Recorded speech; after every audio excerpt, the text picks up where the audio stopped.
อุ๋งอิ๋งสปิริตเกินร้อยไม่ท้อถอยกับการทำงาน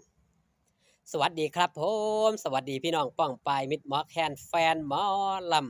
ำยินดีต้อนรับครับเข้าสู่ช่องไทยซีเกตชาแนลสวัสดีไปยังแฟนคลับ FC ลาหน่อยอุ๋งอิงแฟนคลับ FC สาวหน่อยเพชรบันแพงสู้ขู่สู้คนเด้อครับเด้อมาพบกันช่วงสายๆครับมาช้ายังดีกว่าไม่มาตามสโลแกนของช่องพี่น้องมื้อนี้คิวงานสาวหน่อยเพชรบันแพงไปเล่นอยู่ที่บ้านนาสวรรค์อำเภอเมืองจังหวัดบึงกาฬพี่น้องอยู่ไกลก็อย่าลืมไปให้กำลังแรงเชียร์แรงใจเด้อครับเด้อไปให้แรงเชียร์แรงใจกันหลายๆสำหรับสาวน้อยเพชรบ้านแพงศิลปินผู้นำทีมงานเป็นไผไปบ่ได้ครับนั่นคือลาดน้อยอุ๋งอิงผู้ที่มีสปิริตเกินร้อยไม่ท้อถอยกับการทำงานจังใดจังหวะจังสั่นครับภาพมันฟ้องมือว่านไปใส่เสียง6 ชั่วโมงตั้งแต่บ่ายโมงครึ่งจนถึงทุ่มพี่น้องมิตรหมอแคนแฟนหมอลำหลายผู้หลายคนก็เอาใจซอยเนาะรุ่นลาหน่อยอุ้งอิงสิใส่เสียงแล้วชั่วโมงที่เท่าใดพอหลายๆครั้งหลายๆเทื่อลาหน่อยอุ้งอิงอีกเร็วที่สุดก็อยู่ในราวๆบ่ถึงชั่วโมงตอนนั้นไปอัดเพลงเนี่ยครับเป็นเพลงซิงเกิลร้องคู่เนาะร้องคู่กับนักร้องลูกทุ่งชื่อดังใช้เวลาตัวนั้นใช้เวลาน้อยที่สุดแต่สำหรับเพลงของเจ้าของเองซิงเกิลของเจ้าของเองนี่ใช้เวลาบ่ต่ำกว่า 3-4 ชั่วโมงโดยประมาณแต่ข้าวนี่ครับถือว่าเป็นโจทย์ยากจังใดเป็นบทเพลงที่ทันสมัยขึ้นประกอบกับดนตรีกับทันสมัยเสียเช่นเดียวกันแบบว่าเป็นออกแนวอินดี้ออกแนวลำซิ่งผสมผสานกันถือว่าเป็นอีกเพลงหนึ่งที่ท้าทายไอ้ล่องเสียงของหลาดหน่อยอุ๋งอิงเป็นอย่างหลายเพราะว่ามันจะ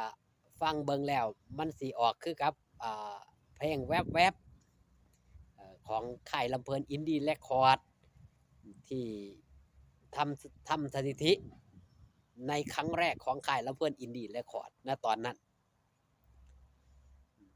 ถือว่าเป็นเพลงที่ท้าทายด้วยสปิริตภาวะความเป็นผู้นำเฮาสิได้เห็นว่าหลานน้อยอุ๋งอิงนี่พอจะลงจากรถมาถึงแม้ว่าสิบ่ได้เซ็กเสียงบ่ได้เซ็กซาวมันบ่ทันเนาะอาจารย์นักดนตรีเพิ่นก็เซ็กเสียงเซ็กซาวเสร็จเพิ่นก็สิไปกินข้าวน้ำท่ามปลาไปพักผ่อนอิริยาบถของเพิ่นนั่นล่ะจนกว่าสิถึงไอ้เวลาทำการแสดงเนาะหลานน้อยอุ๋งอิงเพียงแต่ไปเช็คไมค์ที่เจ้าของใช้ว่าเว้าออกมานี่มันสิเป็นเสียงแนวใดแค่นั้นคือขอให้ได้เช็คขอให้ได้เว้าหน้าเวทีก่อนที่ทำการแสดงจริงเพราะหยังครับมันสิได้บอกมือมิกอย่างอาจารย์มอดถือว่าช่วงแสดงคอนเสิร์ตต้องปรับต้องเปลี่ยนอีหยังแหน่นี่คือความเป็นผู้นำครับบ่ทิ่มบ่ปารายละเอียดเล็กๆน้อยๆเก็บเอามาคิดเก็บเอามาเป็นการบ้านบ่ได้บ่ได้ปล่อยทิ่มบ่ได้ปล่อยปละแม่หยังครับแม่ว่ามันเป็นเรื่องเล็กๆน้อยๆผู้อื่นก็อาจสิว่าเป็นเรื่องเล็กๆน้อยๆแม่นหยังจำเป็นต้องมาเว้าจังสั่นจังซี่ก็สิมีผู้เว้าผู้ว่าแต่สำหรับอุ๋งอิง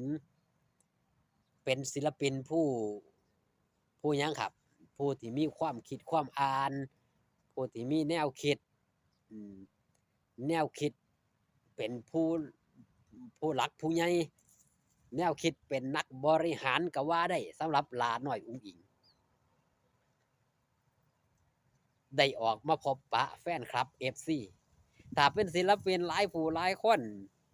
เพราะว่าบ่ออกได้ครับเพราะอย่างเมื่อยล้าอยู่ในห้องอัดตั้งหลายชั่วโมงแต่หลาน้อยอุ๋งอิงก็อดที่จะออกมาพบปะมิตรหมอแคนแฟนหมอลำบ่ได้จังไดจังแต่งต้องออกนั่นคือส่วนหนึ่งเพราะในช่วงเวลาทำการแสดงพ่อแม่หลายผู้หลายคนเพิ่นเข้ามาหาบ่ฮอดบ่ถึงอยากอยากให้มีเวลาให้กับพ่อแม่ให้พ่อแม่หลายผู้หลายคนที่เพิ่นบ่สะดวกในเวลาที่หลาน้อยอุ๋งอิงออกคอนเสิร์ตแม่นบ่ครับมันเข้าไปบ่ทั่วบ่ถึงกันก็เลยต้องแบ่งไว้แบ่งเวลาเพื่อมาพบปะมิตรหมอแคนแฟนหมอลำกับบรรยากาศมื้อนี้ครับพี่น้องแนบเบิ่งด้านหลังแดดก็มีแต่ว่าลมก็มาทั้งแดดทั้งลมว่าซั่นเถาะก็ถือว่าบรรยากาศดีครับถึงว่าจะมีแดดแต่ก็มีลมก็ทั้ง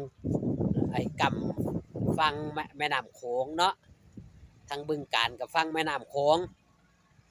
ก็ถือว่าบรรยากาศก็คือสิดีสะดวกสบายแก่ทีมงานผู้อยู่เบื้องหลังก็สิบ่เมื่อยก็สิบ่ล้าหลายเพราะถ้าแดดแดดแด่นแดดจัดแดดจ้านนี่ก็เมื่อยครับล้าบ่แห้งคือกันแนมเบิงไผเป็นตัวอย่างครับแนมเบิงหลาน้อยอุ๋งอิงเฮ็ดงานเมื่อยซ้ำได้ข้างนอกพ่อเข้ามาในงานเข้ามาในวงก็ได้เฮ็ดคือเก่าบ่ได้ถิ้มบ่ได้ปาบ่ได้ท้อกับความเมื่อยบ่มีว่าโอ้ยเมื่อยแล้วเมื่อยแห้งบ่ไปดอกคำปฏิเสธของหลาน้อยอุ๋งอิงบ่มีครับมีแต่ว่ามันสิมีงานให้เฮ็ดบ่แค่นั้นล่ะถามพ่ออยู่ประจำมันมีงานบ่ขอให้แต่ได้มีงานขอได้เฮ็ดแต่ได้เฮ็ดงานนี่คือคนที่มีความสุขกับการทำงานโดยแท้คนที่รักในอาชีพที่เจ้าของใฝ่ฝันมาตั้งแต่เล็กแต่น้อยขอบคุณพี่น้องป้องปายครับมิตรหมอแคนแฟนหมอลำที่ได้เข้ามาเบิ่งที่ได้เข้ามาแย่งช่องไทยซีเกตชาแนลก็อาจสิบ่นิ่งแน่เด้อครับเด้อถือกล้องมือเดียวพอกันคลิปหน้าสบายดีครับผม